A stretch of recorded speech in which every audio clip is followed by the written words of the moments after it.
But what I hear God saying, if you move outside of you and let me get the glory through you in the middle of what you're going through, you got to learn how to let go how you feel.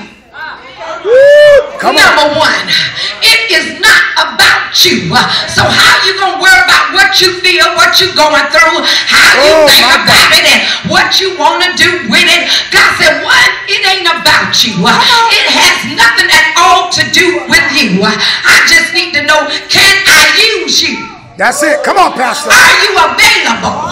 Can I use your temple to show some folks that I still work miracles today, just like I did 200,000 years ago? I'm still working miracles today, like I did before. Good God, Adam even slipped and messed up. I'm still working miracles. You know why? He knew before he even created Adam, Adam wasn't going to be able to handle it.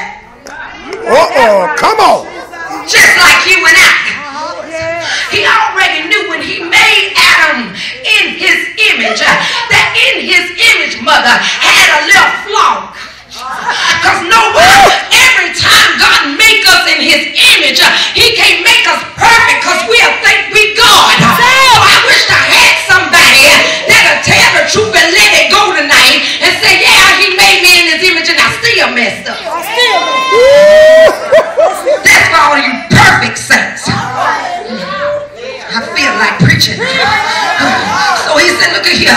If you're going where I'm taking you, you got to learn how to let go some things. That's what cast your cares upon him mean. Let it go. Stop holding on to stuff.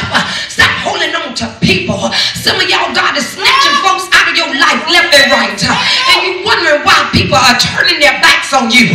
You wondering why people are coming up against you. Because God keep telling you, let them go. They don't mean you no good. As long as you ain't got nothing, they with you. But when you, I feel like preaching. But when you get a little dime or 2 nickels, as my mama used to say, and rub them together, those Nickelodeons get crazy. Come on. You own it.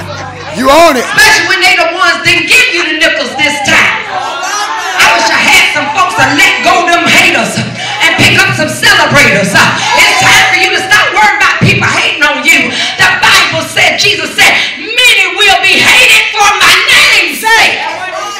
So I dare you to jump on your feet, let your backbone slip and say, show enough hate on. Show enough hate on.